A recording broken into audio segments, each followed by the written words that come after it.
If you look at Indiana as a Big Ten title contender for next year, get a better microscope. You are Locked On College Football with Spencer McLaughlin, your daily podcast on all things college football. Part of the Locked On Podcast Network, your team every day. Welcome, everybody, to another episode of Locked On College Football. I'm your host, Spencer McLaughlin. Thank you so much for making this your first listen or your first view every day. Part of the Locked On Podcast Network, your team every day and your daily source to stay up to date with the biggest stories in this, the greatest sport on planet Earth. College football all year round. That's how we roll. Jacob Goins of Locked On Hoosiers is here. Is Nebraska going to do, anything interesting in the Big Ten? Texas Tech is very interesting. That's all on today's show. But let's start with your Hoosiers, Jacob. I don't see them making the Big Ten championship game. I think they're going to take a step back as a team.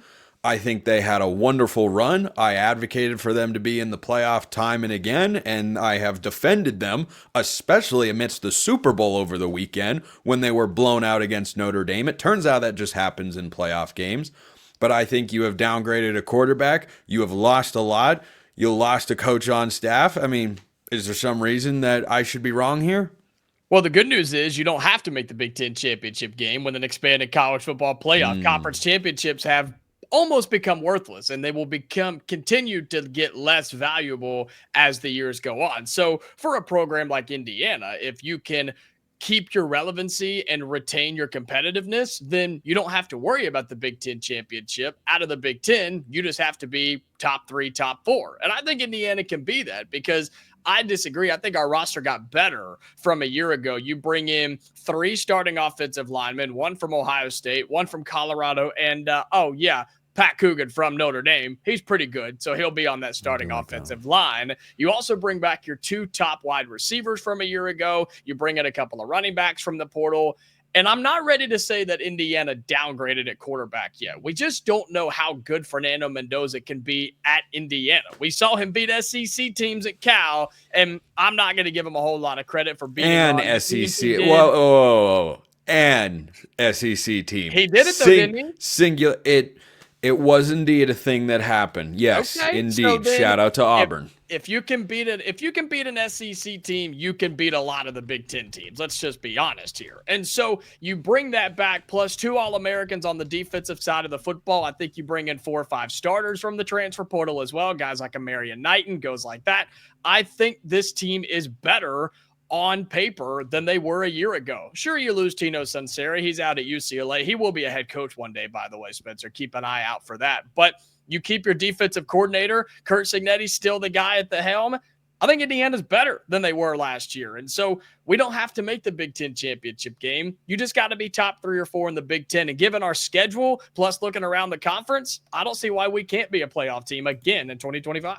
Okay, that's a compelling argument on the roster. That's why we bring you on the show. But the jump from Rourke to Mendoza. Now, Rourke was coming up from the MAC. I didn't have as high of expectations for him coming into this season. It wasn't even on my radar. Nobody did this year. Nobody did. No. He was coming from Ohio. Like, okay. Yeah, sure. Where he was good, by the way. Yeah. In his great. 3 seasons as a starter at Ohio, he threw for 1,800 yards, 11 touchdowns, 7 picks in his first season, and then over 3,200 yards his second year, and then took a bit of a step back in his final season before going to Indiana, where he slung it all around the field. Missed a game with injury this year, was still a 3,000-yard passer, 29 touchdowns, and 5 picks. Here's why I say Indiana has downgraded at quarterback. The best part of Indiana's passing game this year, with all that talent and what Curt Cignetti brought to the table for the Hoosiers and how he wants to attack offensively, it's the downfield shots. It's the back shoulder fades. And Fernando Mendoza doesn't have a huge arm. I think Rourke's is a little bit better. I could be selling Mendoza a little bit short. I really don't think I am. So he's going to get into some cold weather environments. I don't know how much he's going to thrive in those sorts of settings. And he was really successful at Cal in the RPO game, quick hitters, glance routes, bubble screen slants, and that sort of stuff. And yeah, Indiana runs those concepts, but what made it great was were the downfield shots, and I don't know that you can execute those at the same level with Fernando Mendoza. And I think that's why Indiana should be a run-first offense in 2025. And that's such a common term, but Indiana needs to have the ground and pound, man. Indiana a year ago, we would run it, and we had great running backs, had a two-man punch in the running back room. But when in doubt, it was Curtis Rourke dropping back and throwing the football and slinging it all over like you were talking about. So I think if you're Indiana this year with an upgraded offensive line with run blockers all over that thing, why not run the football first and take the pressure off of Mendoza if you're able to? And you bring in Roman Hemby, who's the Maryland running back, who's now going to be in that room. I mean, I feel like for Mendoza, you don't have to be what Curtis Rourke was, which I think a Heisman contender until he got hurt. You don't have to be that in 25 for Indiana because I think you have enough talent, especially defensively, to keep you in games, and you've got playmakers on the outside. Plus, you bring in Holden Stays, the Tennessee tight end, who will start for you on that position. I think you're fine. I think you have playmakers to where you don't need a guy who throws for 30 touchdowns and 3 interceptions. Just make the right decisions. Don't turn the ball over. I think Indiana will be fine. Okay, I'll admit the arguments that I have presented, you have refuted solidly. You've been very respectable. You've done a nice job, Jacob. Here comes the curveball. I commend you for that. How in the world is Indiana navigating this schedule? They have to open Big Ten play with Illinois, who's returning somewhere in the neighborhood of 80% of the roster from a 10-win season last year, which ended with a win against South Carolina in the bowl game. Luke Altmaier is back at quarterback. Brett Bielema did a heck of a job. Curt Cignetti was my coach of the year in the Big Ten, and Brett Bielema probably would have been second. Did a really good job. So that's how Big Ten play begins. Then you go at Iowa. You have to go to Oregon, where the national champs lost last year, and you have to go at Penn State. I haven't even gotten to Purdue yet, and that's going to be stop. Shut up. Okay. Rivalry game year 1 for Barry Odom, Jacob. I'm just saying it's going to be harder than last year. Year 1 for Curt Cignetti, how'd that work out? He dominated. We embarrassed Purdue in the season. Hey, that's making my point. Year 1 for a struggling lower tier program with a new head coach. He injects some life, and it's the story of the year. Oh, shut up. I think for Indiana, yes, the schedule at the start is abysmal. Our 3 cupcake games are back to back to back. That's the worst possible thing you could do. It makes you not even get excited until the first month of the football season because it's like, man, what are we doing? But once you get into Big Ten play, you're absolutely right. You got to make a West Coast trip out to Oregon. You have, you said Iowa's on that schedule. You have Penn State on that schedule. Like, you're going to have to win some big boy games. And Indiana did this past year. The win against Michigan, I don't care what anybody says, that was a good win. They beat Ohio State in the finale. So, but you lost to Ohio State when it mattered. And then when the playoff came around, of course, you lost to Notre Dame when it mattered. So if Indiana wants to take that next step, you've got to win those bigger games, plus take care of business on the smaller side of things as well. Not that those teams are on smaller, but you get what I'm saying here. If Indiana wants to be legit, you got to win the ones you're supposed to, and you got to pull off an upset somewhere. The interesting thing about that Oregon game is not just that Indiana's off a bye before they go to Eugene, which makes some sense because that's a long trip from Bloomington to Eugene. I hope they're chartering that particular plane. I presume they've got that at Indiana, yes? We do now. Good, because doing that commercially would be, I don't know, a nightmare. That's for literally every other sport except maybe men's basketball. So I look at that game, and what's interesting is both offensive lines on paper, Jacob, lots of talent. Lots of talent. But they're bringing in transfer guys, and I have not seen a transfer-heavy offensive line become an elite unit, at least not right away. Now, that game will be closer to the middle of the season. That is Game 6 for Indiana, and it's on October 11th. I believe it's Game 6 for Oregon as well. I don't know.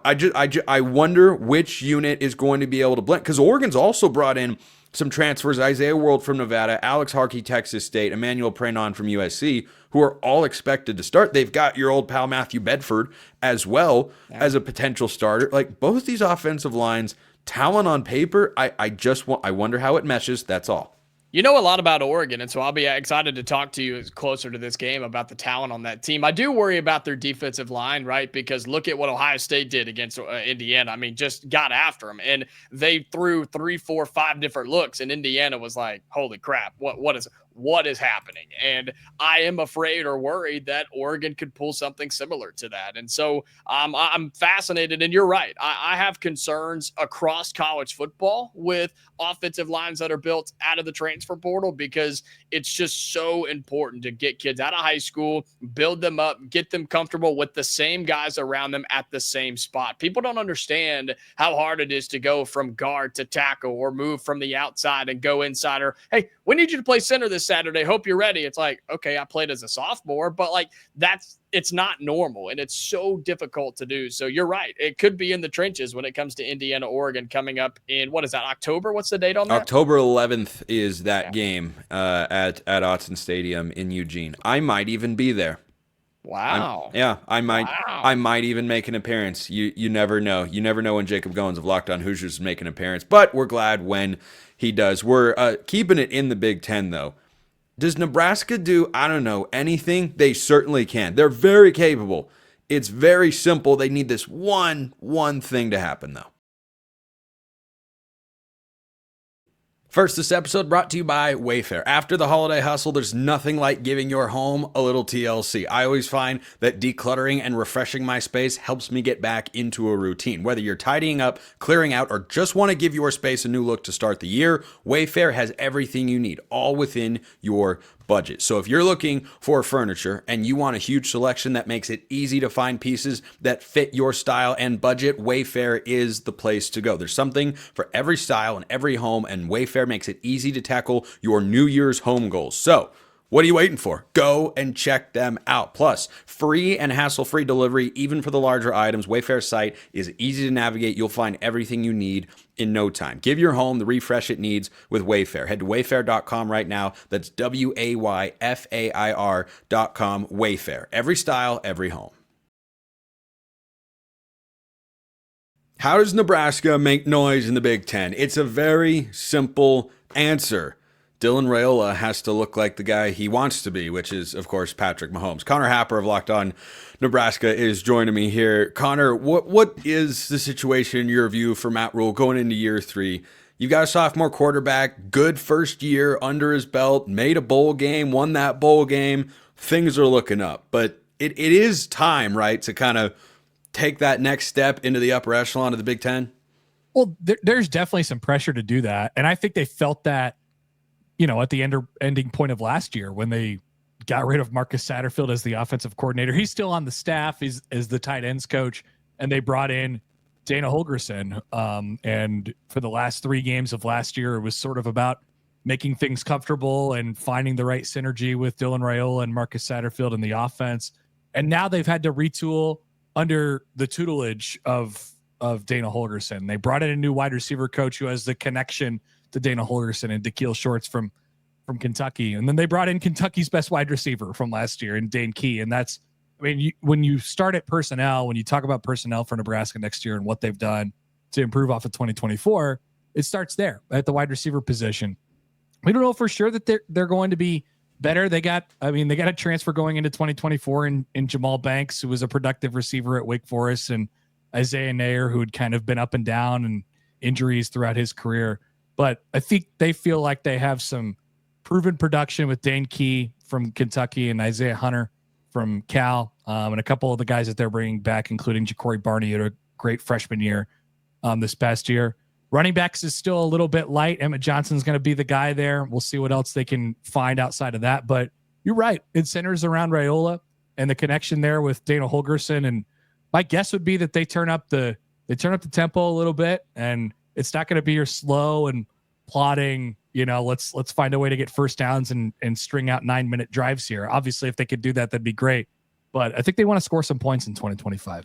Holgorsen was the good coaching news for Nebraska this offseason. The less than ideal news was a defensive coordinator going to Florida State. I think that's a great hire by Mike Norvell, because Nebraska's defensive staff the last 2 years, one of the best in all of college football. Immediate turnaround and it wasn't about, radically reshifting the roster. They just came in and were better schematically. So on that side of the ball, are they going to have the defense to support the Cornhuskers in the offense? They're going to turn over a lot. They're losing a few guys who, were around the program for 5 and 6 years. That doesn't have to be a bad thing, but there was some comfort over the last couple of years in knowing what to expect from guys like Nash Hutmaker and Ty Robinson up front, and a couple guys in the secondary who will get NFL tryouts and end up in camps and stuff like that as well. So they'll lose a lot. They definitely did some things for themselves in the transfer portal, probably got themselves a starting corner or two.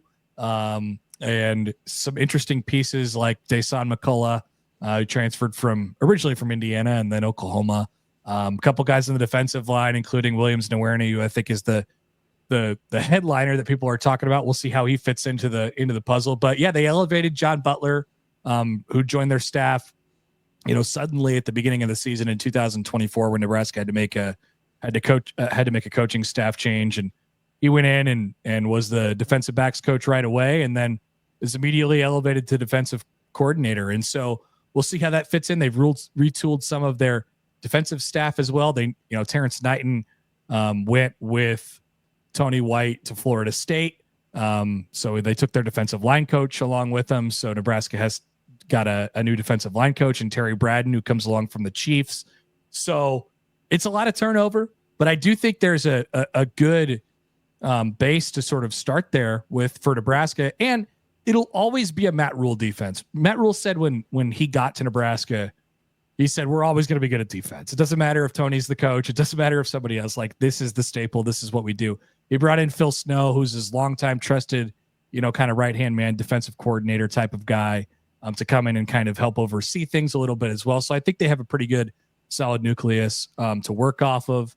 And I think you have to trust Rule at his word when he says they're always going to have a pretty good defense. Nebraska has something schedule-wise next year that not a lot of teams in college football ever get to say, which is not their first 3 games are at home. Not their first 4 games are at home. Their first 5 games are all played at home. This is something only Michigan usually gets away with from a scheduling standpoint, Connor, and that's a sizable break when you are continuing to develop a second-year quarterback and you have all this turnover, not throwing in the wrinkles of traveling in college football. I think that's a pretty sizable advantage for the Cornhuskers here. Well, it's a long time coming too. I mean, they did start 2024 with UTEP at home, and that felt like the first, normal game that they've had at home in a very, very, to start the season in a long time. They played in Ireland. They were supposed to play a game in Ireland. They ended up playing it at Illinois.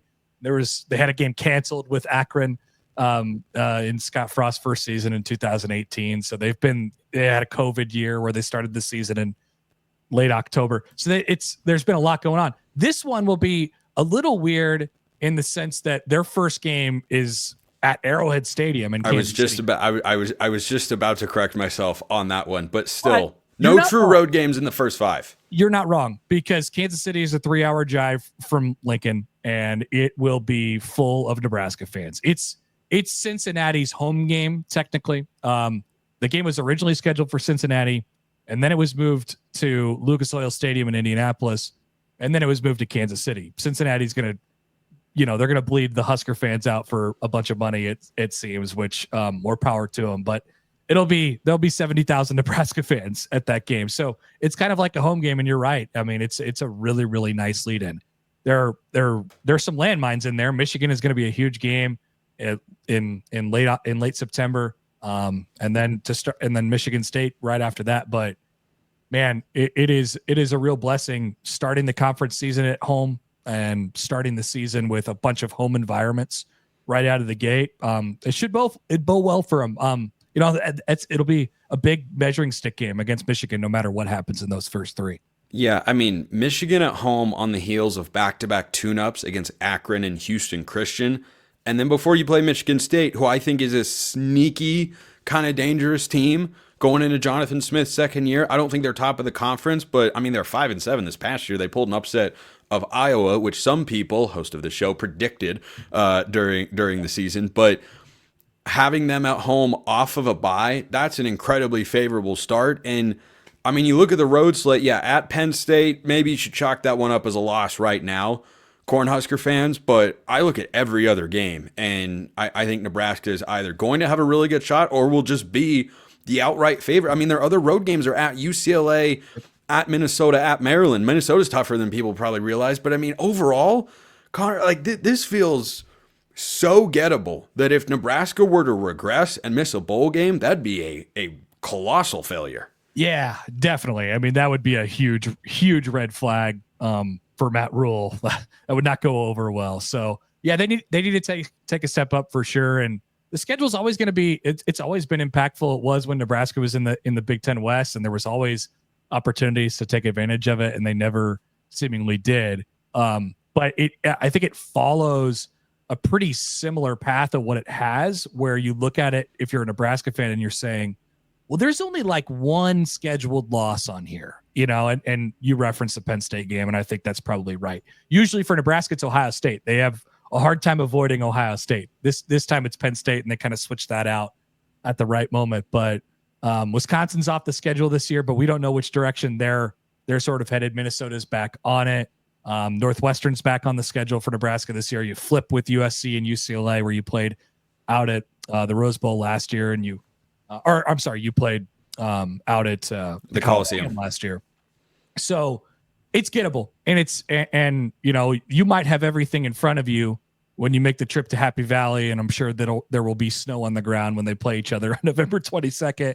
But if you're dreaming, you're thinking that game's going to have some stakes, and I think that's kind of what people want around here. I think that Michigan game is just going to say a lot. And remember, Nebraska was off to a 6-1 start this year, and then it all kind of went downhill in a couple ways. But overall, successful year. I'm not going to say 10 wins is something I'd expect, but I'm saying 9 wins, though I predicted that for Nebraska last year. They let me down a little. Hey, but they weren't that far off. No, they were not. And still, I don't think they got the most out of what they could have got out of that team. So I agree. There's some real opportunity for some upside, I think, this year.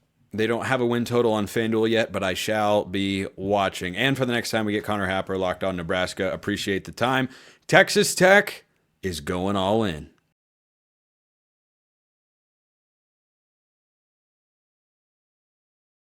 Some places look at the increased amount of money required to win in college football and say, this stinks. We're not doing that. And Texas Tech is not one of those places. We have Chris Level of Locked On Texas Tech here to discuss that very matter, because all of a sudden, Chris, Texas Tech has got a top 5 transfer portal class in the country, trailing only on 24/7's rankings Ole Miss and LSU. And this is from a little old school down in Lubbock, but this is what could happen when you make a necessary, in some ways, financial commitment, right? Is you can overinflate everyone's expectations for the season. Yeah, I mean, I think Texas Tech was one win, one conference win away from playing for the Big 12 championship last year. And I think we are really close. We need to fix some things. We need to fix the trenches. But I think Texas Tech has looked at NIL collectively as an opportunity to even things up, and like, okay, wait, so we can kind of do some of these things now. Well, let's go. And I think there's a lot of oil and gas money in West Texas, a lot. I mean, there's a show called Landman on Paramount Plus right now that is largely based on the oil and gas industry in West Texas. And so many of these folks are either tech grads or tied to Texas Tech in some way. And I think that there's a lot of disposable income that they said, you know what? I don't want to go buy another boat or plane. I want the feeling of winning and winning big. And so you can't replace that, but you can, try to put your best foot forward and try to go. So that's what they've done. I mean, they brought in a big time football recruiting class and realizing it doesn't guarantee us anything, but we are trying. And they did. Yeah, and I can respect that, because I think, Texas A&M in particular is a major boogeyman in the NIL and portal space. They're just buying kids. They've got no culture. They do all this sort of stuff. And look, I think it's fair to criticize what Jimbo Fisher was unable to accomplish whilst there with tremendous resources. I think Mike Elko can accomplish a lot of the things that they didn't when Jimbo was in charge. But I, as a college football fan, Chris, I would rather be Texas A&M than be any one of a bunch of universities that people look at and go, do you really care? Are you really that Cal football, Stanford football, are you that into it? Do you care that much? Or is it just kind of a fun thing that you want to go to on a Saturday? Like, you're not trying to be at the top of the sport. And I would rather you try and fail than not try at all. Maybe it's because I'm a Mariners fan and I watch them not invest in their team and not try. And look, it's not going to work out every time. It never does.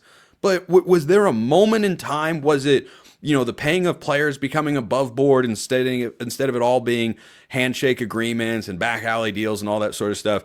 Was that kind of the turning point where collectively Lubbock decided, you know what, let's go, let's do this, we can make this happen? Well, it's funny you mentioned that the word collective, right? And no pun intended, or maybe it was, but they got really organized and aligned. And I don't think every university is that way. I mean, they have been, it's called the Matador Club. There's been a lot of schools across the country that have reached out saying, how are y'all setting this up? How are y'all doing this? How is this? So they were just they actually hired somebody that used to be working the NCAA compliance to make sure that they were, following the rules and doing it the right way. I mean, all these things, but it's alignment. It's the big donors, it's administration, and it's your coaches with some of these sports. And everybody's on the same page, even the school president. So, and I don't know, I think a couple places there's multiple collectives, or there's kind of, you're working against each other in many ways, but not here. Everybody's aligned. Everybody's on the same page. You've got regents that are helping run the collective. So those are the top of the food chain guys, and they're very interested in athletics, which I'm a fan of. I'm a fan that they are a fan of athletics, right? So that is good stuff. But I think that they've gotten a little taste of, you're just this close, and then we can use our resources to try to take that next step. If we sit and do nothing, we're always going to be just a little bit closer, not near enough. But I think because what I was from the football standpoint, they went and added 7 linemen, big time guys. They got a second team All Big 12 defensive tackle. They got one of North Carolina's stud offensive tackles that decided not to stay and play for Bill Belichick. That's like 6'8", 330. It should be a draft pick at some point, Howard Sampson. They spent a lot of their resources on big people. And ultimately, that's what's going to win, is in the trenches. And their lines of scrimmage weren't quite good enough last year, and they knew it, so they tried to fix it.